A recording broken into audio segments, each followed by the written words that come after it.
nerds, what's up? So I'm not emotionally okay, and this book is the reason. Guys, this book was so good.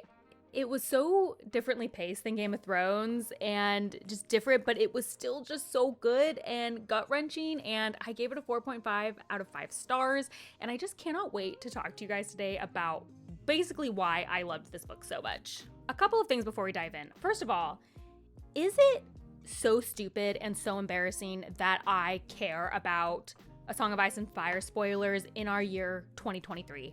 Yes. Like, there's just no getting around it. It is so dumb. I have never cared before about A Song of Ice and Fire spoilers because I really, truly believed I was never going to read it.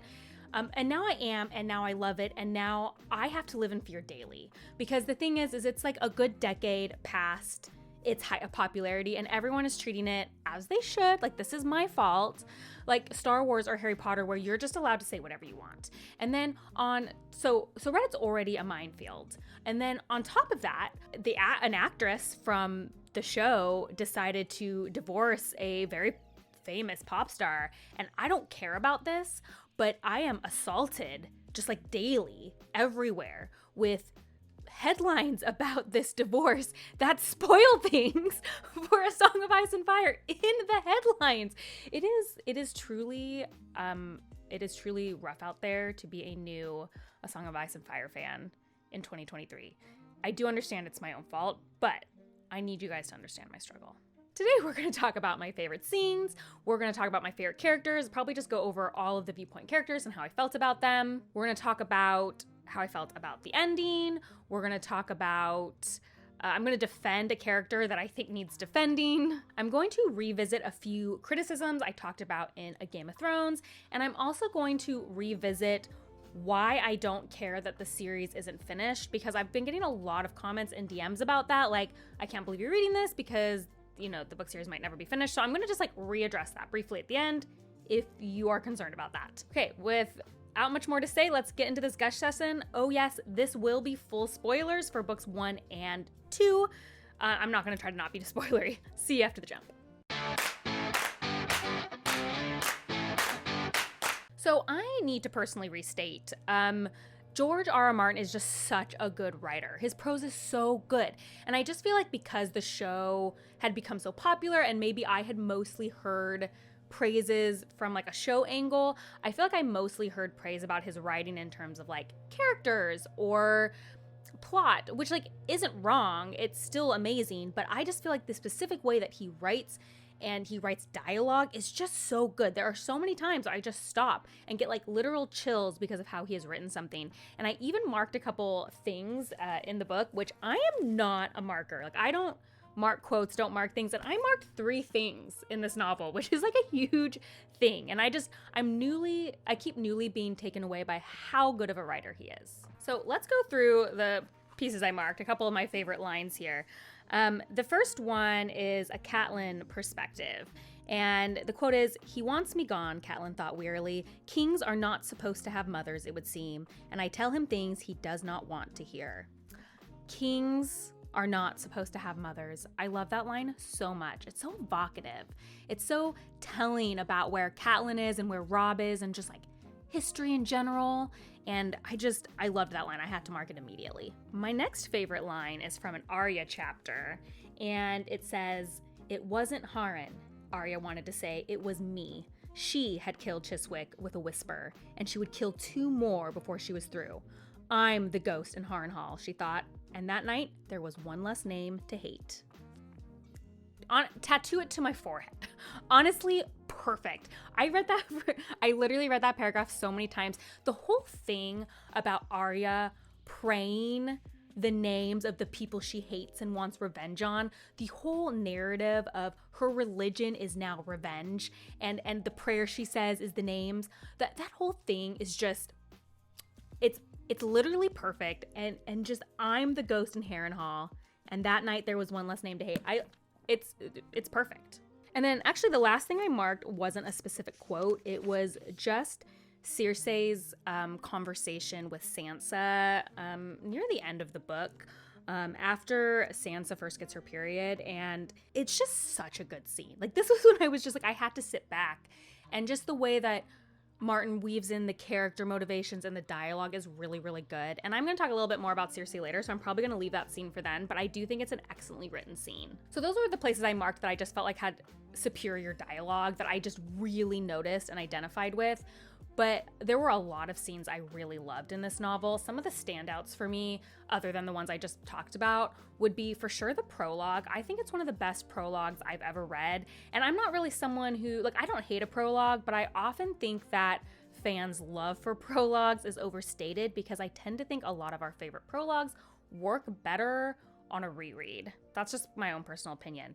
But this Clash of Kings one I felt works so well just on the first read, specifically because Martin somehow makes me care about a character that I only get to know for a single chapter. I know so much about this character, I feel so much about this character, I am legitimately sad when he dies, and yet I've only known him for so few pages. And I think it just is a great testament to a lot of things. I mean, Martin's ability to get you to care about a character, but also this myth that you need so much time with someone to care about them. I think that's particularly something I've been complaining a lot in TV shows. We're like, well, they didn't have enough time, but you do. You can do it. And I think this prologue is an excellent example of it. I also love this setup of the meteor, the red meteor, and how every single person thinks it's an auspicious sign specifically for them. I just really loved that through line and thought that writing was really great and how everyone connects it to themselves. One other super memorable scene for me was Renly's death. I actually had to read that scene 3 times. I read it and was like, what just happened? Wait. And then I read it again and I was like, Renly's dead? And then I read it again just for, I guess, emotional catharsis. Just totally shocking, and it makes me want to make the bold claim, which I feel like is really bold since I've only read 2 of the novels, but that Martin is just the best in the business at killing characters, because it always is incredibly shocking to me. Like, I'm always floored by these deaths, but at the same time, they make perfect sense in the narrative of what is happening, and also it never feels like the deaths are for shock factor alone. Like, they make sense and they are important to the narrative. And that's a really fine line to walk to make a death shocking but not shock factor. Hopefully that distinction makes sense, but I just couldn't get over it. It's just like someone you think is going to be a big deal for the entire novel. This is like giving me PTSD from Ned Stark. And then they're just gone. I mean, I liked Ned more than Renly, so it wasn't like as emotional, but it still packed quite a punch. Let's go into my favorite viewpoints because it'll be easy to talk about my favorite scenes, like when I'm talking about viewpoints. I think in this book, my favorite viewpoints were tied between Tyrion and Arya. I just really liked both of them. And since I've already talked a lot about Arya, let's start with her. Like, yes, her whole revenge storyline I loved so much. Her scenes were so interesting. The thing is, like, Arya is very lovable. She is one of those characters that is easy to love, and it is no surprise she's a fan favorite and pretty much everyone likes her. She just kind of is like one of those characters that's gonna be beloved. And particularly, I loved her relationship with Jaqen. It was so interesting. And the scene where she gives Jaqen the last name and it's his name, that's like who she whispers. That chapter was agony for me. I was so stressed out. I was like, girl, why aren't you saying Tywin? Like, what are you thinking? It was just, the way he writes Jaqen, it's just so chilling and sinister. And then for that whole chapter to be so stressful, and in the end, you kind of get this hint that it didn't even matter because that's what was going to happen anyway. I actually, I had to take a break after that chapter because my heart was beating so quickly. Her scenes were written so well. So Tyrion was my other favorite character, and he was my favorite perspective in Game of Thrones, so it doesn't surprise me that he stays here. He's really well written, he's really funny, he's definitely like the funniest viewpoint to read from, and he's also a very intelligent and crafty character, which tend to be the characters I like the most, so it really doesn't surprise me that I like him a lot. I did really like how in this book we got to explore deeper how he feels about himself and how he views himself and how others view him in the context of his family and where he fits in his familial role.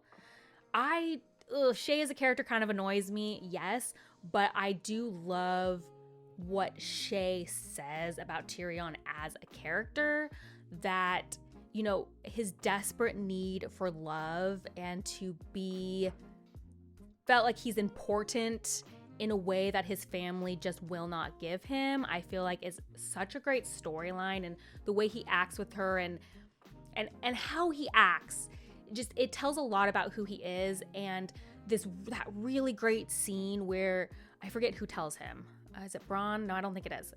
Someone tells him, like, you're the most hated of the Lannisters. And he's like, why? And they're like, well, Joffrey's a kid and Cersei was here with Robert. You're the only new one, so they just assume everything's your fault. And like the gut-wrenchingness of that revelation for him, and I just feel like so bad and sad for him, and he's trying so hard and just like not getting that validation. It's so well done. I do know Jaime eventually becomes a viewpoint character, and so what I really hope is for next book that we get to see Jaime and Tyrion interact, because I'm really interested about how Tyrion talks about Jaime in this book, because we know from last book, like, Jaime did this really mean thing to him when he got married for the first time. And you already know he has a very contentious relationship with both his father and his sister. But Jaime, like, even though Jaime did this thing to him, I noticed that Tyrion talks differently about Jaime. Like, he's often, like, when he's in trouble, he's often imagining Jaime's gonna come help him out of it or save him. And it seems like he has maybe a little bit more love or trust for Jaime than the other members of his family. But from what I have so far, I don't understand why that is. So like my biggest hope for next book is that we get to see that relationship develop, or not develop, but like I get to see it on screen, so to speak, because I am super interested in that. Oh, and then obviously Tyrion's last chapter, or one of his last chapters, where he goes into battle because the Hound won't. I mean, that is a great battle scene. I'm not like a huge battle person, but I will admit that scene got me just excellent. So my next favorite viewpoints as far as major, viewpoint characters would definitely be Catelyn and Sansa. So let's start with Catelyn. By nature, I just feel like Catelyn naturally has some of the most interesting chapters in the book, because she is the most like central in the political parts, in terms of like, she's the one who's going to talk to Renly and Stannis, and she's the mom of Robb. And it's literally the clash of kings, and she's with all the kings that are clashing. So just by nature, like the political intrigue there and how she is trying to smooth things over there, I just found really some of the most interesting parts of the book. And you know what? I just really like Catelyn, and I was going to save this for later, but now seems the time to do it. I'm here to defend Catelyn. I don't understand that the fandom seemingly hates Catelyn. Like, I found this out, and this floored me, because Catelyn is one of my favorite characters in this series so far, and I think the hatred for her is totally unjustified. Like, yes, I get it. I get how she treats Jon is not cool, and I am not going to make any excuses for that. If you haven't been here, like, I am very weak when it comes to children plot lines. Like, I cannot read children harm. So the idea of, like, this child that had, through no fault of his own, is brought into this world in that way as Ned Stark's bastard, like, no, he does not deserve to be treated any lesser. I will not stand for that. Like, I am not making an excuse in that way. But like, we can understand Catelyn, right? Like, we can understand why she feels that way. And we could say, well, especially back then. Yeah, maybe especially back then, but have you seen the way people treat kids now? Like, it's not that different. I could see someone behaving like her today very easily. And I sometimes think that maybe people underestimate how charitable they'd be in that situation. So like, I don't approve of it. I don't defend it, but I understand it. And look, I know that Jaime Lannister is a fan favorite. I've heard from many people that he's some people's favorite characters. You know what Jaime did? Jaime pushed an 8-year-old Bran out the window. So like, I don't want to hear about Catelyn isn't very nice to Jon. Like, okay, I'm sorry. Like, I can still like Catelyn even though she's flawed. The fact that she's flawed is one of the things that makes her such a fascinating character to read. I don't need to read all the time about either you're a terrible mother or you're a perfect self-sacrificing mother, okay? Like, those are great characters in their own rights, but Catelyn fits this great middle ground of like extremely caring mother, where motherhood is so important to her identity, but at the same time, it doesn't define her. She's still trying to do things like for her house. I guess it could be said it's for Robb and, for Ned, the memory of Ned. And also, yeah, these super complicated feelings she can't rectify towards her husband's bastard. Like, look, if there are 1 million Catelyn fans in this world, I am one of them. If there is one Catelyn fan in this world, it is me. If there are no Catelyn fans in this world, I am dead.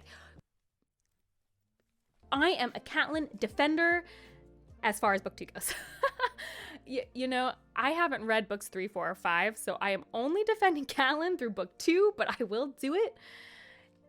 I just think the fandom's too hard on her, and I love her. It will be really fun to see if this rant ages as poorly as my episode 7, season 2 of The Wheel of Time stilling debacle. Won't this be fun to hold over my head if it ages poorly? But as of now, I stand by it. I defend Catelyn. Anyway, I love reading her. I love the scene with with Stannis and Renly, and how she's like, feels like she just wants to knock their heads together like they're 2 little kids because they're just being so stupid. I identified with it a ton. I like her perspective.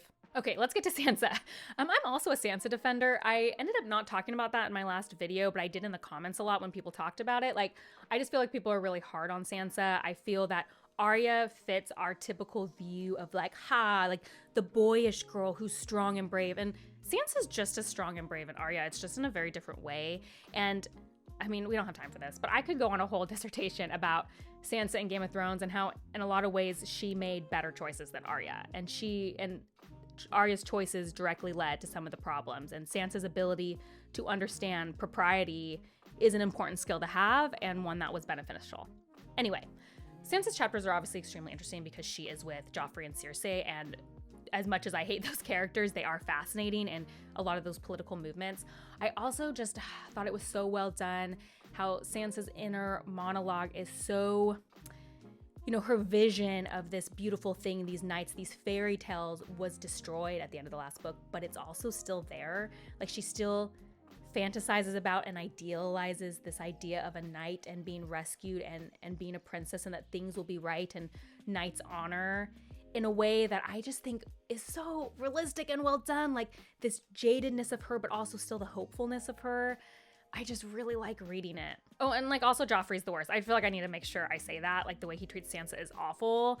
And like, I'm glad that Tyrion was there to defend her, which also made me very endeared towards Tyrion, obviously, even though I already liked him. Okay, my next viewpoint is Davos, who I love my little onion knight as a character. I think he would have been higher up if we had gotten more perspectives from him. I think we only get 3 in the whole novel, so it's just like, we didn't get to hear a lot from him, which is why he's lower down on my list. But like, as a character, absolutely love him.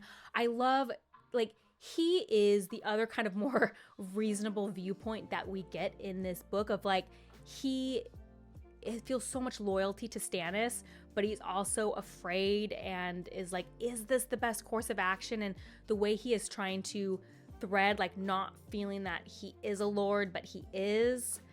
I just really liked him. So then we get to Bran, Jon, and Dany. And like, it's really hard for me to order these characters because first of all, I really like these characters, like especially Jon and Dany. Sorry, Bran. Jon and Dany, I love them as characters. But for me personally, like, of the 3, their narrative structure within the overall plot was just like slightly less interesting than everybody else's. So let's go first with Bran. Actually, even though he's like, as a character, is probably my least favorite of the 3, Bran was a lot in the political movements, like I said, and the politics really interested me in Clash of Kings. I also, like, I am basic, I like magic, and he's a warg, and all of his wolf dream stuff and the green dreams, I just like that stuff. Call me basic, I am, it's fine. So I did like those chapters quite a bit. And then we've got Jon. Actually, I probably would have ranked Jon above Bran. I should have ranked Jon above Bran. Okay, just switch that in your mind. Jon is, I really love him. I think the beginning of Jon's arc, when they just like leave the wall, wasn't like necessarily the most interesting. Like, everything Martin writes is good and interesting, but as far as it goes, that's the least interesting. But the ending is just so gut-wrenching. Jon's ending just was so terrible. Like, Jon's already had such a hard life, and then now he has to, kill a member of the Watch and like be a turncoat when he doesn't want to be. And yeah, did I tear up a little bit at the end when you find out that the words that he thought he dreamed from, his dad ended up actually being Bran speaking to him? Yes, maybe I did, because I'm not heartless, and that was really moving. And I was very moved by that moment. So I just feel like Jon was really more of a setup for book 3, and I know his plot point is really going to pop off in book 3, so his is probably one of the most excited viewpoints for the next book. Then we have Dany. Look, I love Dany as a character. I love her gumption and who she is, But the fact of the matter is, her storyline is so far removed from everything happening in Westeros, and I find the stuff happening in Westeros just a little more interesting because everyone else in the book is involved in that. So her being over, it's just not going to be as interesting. Now, I know people are probably dying for me to talk about the House of the Undying. I've heard through the grapevine that is a fan favorite chapter. It personally wasn't my favorite chapter of the book. I already kind of went over those. But yeah, it was a great chapter. It was super interesting. I love a prophecy. Martin is just rich with prophecies. Love him. Love a little puzzle.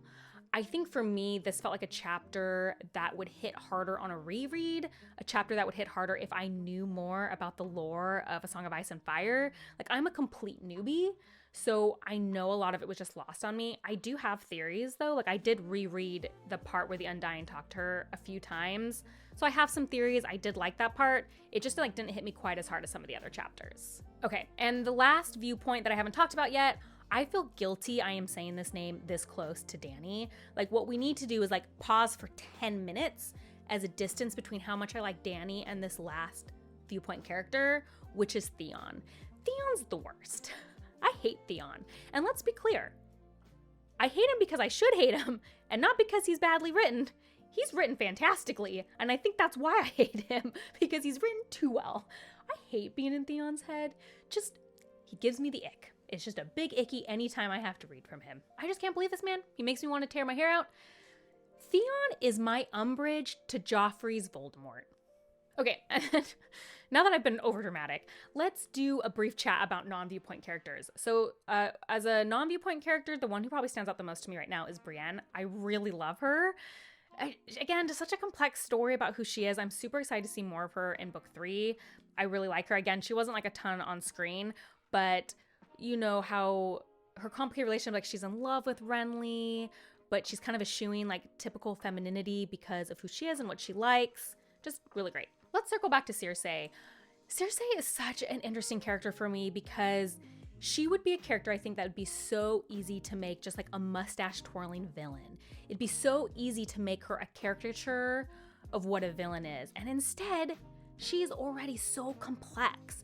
She's so nuanced. And let's be clear, Cersei's the worst. She is a bad person. I am not on Cersei's side. But sometimes I'm reading her stuff and she makes a point. You know what I mean? Not I ever agree with her, but the way she talks is a real person, she has lived a lived life. And when she talks about how she was treated differently than Jaime and what that meant for her, that was really fascinating.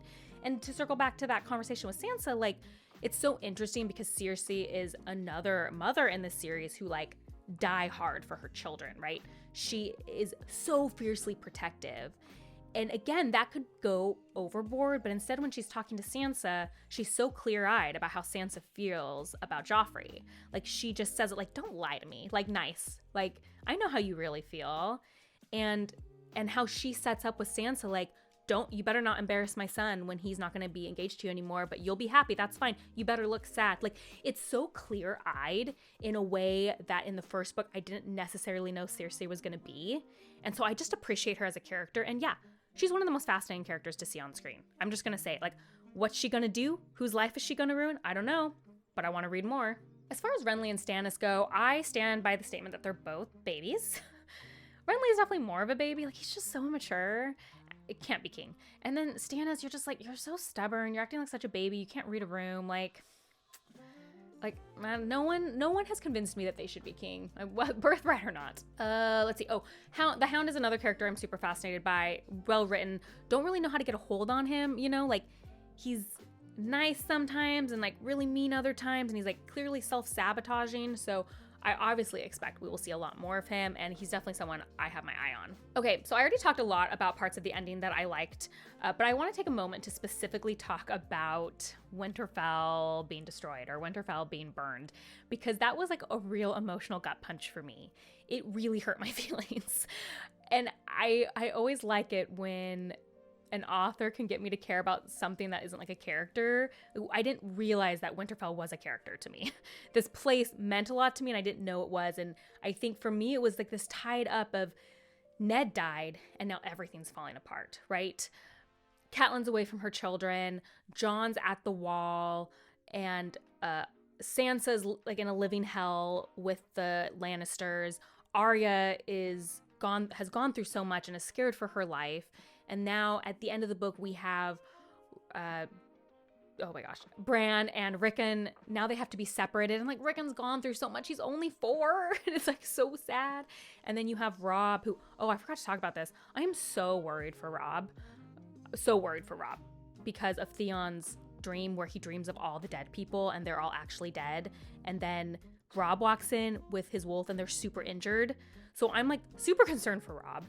Everyone's like scattered to the wind and now Winterfell has burned. And it's like a metaphor, right? For where the Starks are because Ned died and the Starks fell apart. And they're trying to hold on, but they're not. And it hit hard for me. And you know, it's funny because I had a lot of conversation with Leanna from Leanna's library after I finished the Game of Thrones. And I talked about like being so shocked that Ned died because I thought he was like this main character and I always saw his picture and heard his name. And she told me in better words than this. I can't remember exactly what she told me. She said it very eloquently, but she basically said you're not wrong though. Like Ned's name is said all the time. Like in the show, they say his name practically every single episode because his death is what sets off everything else. And it just looms large over the whole series. So Ned is still very much still a character, even though he's dead.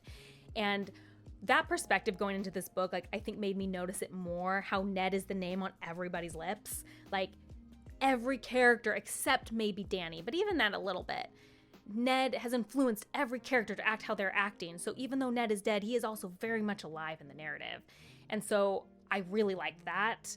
How I'm not sure I've read a book where the death of a character is just so looming, so present, so dampening on the whole book, because it is really the reason that everything is happening. And I liked it. So now that I've gushed for a really long time about everything I liked about the book, I just want to circle back to some criticisms I talked about in my Game of Thrones reviews, which is like specifically about how George R. R. Martin writes women's bodies. And I talked specifically in the first book about Dany's storyline, and I think there was some confusion about what I didn't like about Dany's storyline because it wasn't the what of Dany's storyline, it was how it was presented. And I talk about this at length in my video, It's Historical Violence Against Women in Fantasy. If you really want to know like a full scope of my opinion on that, I'd invite you to go watch that video where I talk about this in depth. But basically, I have no problems in this novel with any of the what or the plot lines that George has written. I do still have an issue about how he describes women's bodies, particularly Dany's. It's just something that's going to always niggle at me, and it's something that bothers me, and I don't like it, and I don't think it's well done, and I still think that. Why isn't it affecting my rating or enjoyment of the series? It's pretty simple. Clearly, Martin writes amazingly complex, nuanced female characters. It was so cool to me to see that out of my top 4 favorite viewpoints, 3 of them were women. Out of my top 3 moments I marked in the book, all 3 dialogue by women. Because he does write extremely complex, nuanced, strong female characters. And so I can get over kind of the weird way he writes about bodies. Because that's just the more important thing to me. I will say one other thing. I think there was a pretty brutal scene in this book that people expect me to maybe make a mention on. I didn't read it. I actually was warned by Kyle Read by Kyle that there was a scene I absolutely could not read in under any uncertain terms. And he warned me. He basically just said, it'll be an Arya scene. When she has to go find somebody will be telling a story. The minute you hit that story, skip to the end of the chapter. It's only like 2 pages and you don't need to know it. So I did skip something that I think probably would have been really upsetting for me to read, which is why I'm so grateful I have friends in the book community who know what I don't want to read and can tell me, and it clearly didn't affect my enjoyment of the book. I do not think hearing that story mattered. I could get the gist of it based on the fact that she whispered his name. Okay, and this video is so long. I'm so sorry, but I do need to just quickly wrap up with why I'm reading this series if it'll never be finished. Here's the thing. There's 2 folds to this. I really honestly don't care. And people keep not believing me when I say that. They're like, you say that now, but then you'll finish the last book and you'll be like, I care. But I think they're misunderstanding what I don't care about. Will I be sad when I inevitably love this series and there might not be an ending? Yes, of course. I'll feel sad for a bit, but there's a couple things at play. Like, I went into this already with the expectation that it would never be finished. first of all. Second of all, I just, in my lifetime, have waited for a lot of books to come out. Like, I was the Harry Potter generation. I've been waiting for Stormlight Archive. And you can like, well, those are finished. Yeah, I know, but I'm used to like not having an ending. I also tend to like ambiguous endings a lot of the times. You know, I read The Book That Wouldn't Burn this year and I said, wow, it could almost work as a standalone, even though it's a trilogy, because I think it ends perfectly. And like multiple people after I said that were like, you are insane. It is not a standalone. It is such an ambiguous ending. But that worked for me. I don't mind. Now, obviously, I know the end of Game of Thrones won't be like an ambiguous ending. It just won't be ended. It's just not something that's going to bother me a ton. You know, Kingkiller Chronicles, if it wasn't for Patrick Rothfuss being in the news so much, I probably wouldn't think about that book anymore. Do I regret reading it? Absolutely not. I really enjoyed my time with Kingkillers. And yeah, am I sad it won't be finished? Yeah, but there's like so many other books I've read since then. I just kind of gotten over it. And here's the deal. If I had read Game of Thrones and stopped, I would have felt it was worth it. That book put so many emotions in me. Clash of Kings. I keep saying Clash of Clans. Did you guys ever play that stupid iPhone game back in the day? I keep saying that. Clash of Kings made me feel so emotional. Like, for me, the highs of feeling so connected to a character and so emotionally invested in a story way outweigh the potential disappointment that the story is never going to be finished. Because I still get to enjoy these, like, it doesn't take away my enjoyment of this book just because the whole narrative won't be finished. Now, it's totally okay that other people don't feel that way. I understand. It's just truly not something that bothers me. So please just stop telling me that I will regret it. I already don't regret it. If I had to stop reading here, I already wouldn't regret it. Now, that being said, I am already 100 pages into Storm of Swords. I started it literally the second I finished this book because it was so good. And then I had to stop reading it because I didn't want my mind to get like influenced by what I had read. And then I went and took notes. But anyway, I'm already enjoying myself. That's the end all be all. Okay. If you're still here, thank you for hearing my just incoherent ramblings about how much Clash of Kings is an amazing book, because that's such a new opinion. It's so brave of me to get on the internet in this year and say that, guys, A Song of Ice and Fire is really good. But I'm super happy that I ended up taking the plunge and reading it. I'm very excited. I will definitely come back with a Storm of Swords update when I finish. I'm expecting to like that one because from what I hear, it's most people's favorite. So I'm very excited to see where we go from here. I'd love to hear, you know, I don't actually want to hear why you hate Catelyn. If you're a Catelyn defender, please, you're welcome in my comments. I'm joking. You can say whatever you want.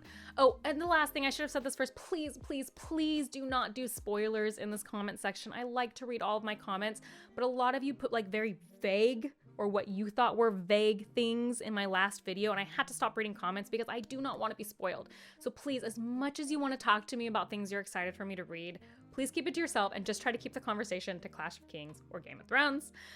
As always, if you like these kind of videos, please like and subscribe. That is the best way to support me. And if you subscribe, you'll be notified when I eventually put my video up on the next books in the series. And if you want to see what I'm currently reading, as well as other nerdy rants, or participate in the polls I do that I sometimes put in these videos, you can follow me on Instagram at bookborn.reviews. I'll see you next time. Bye.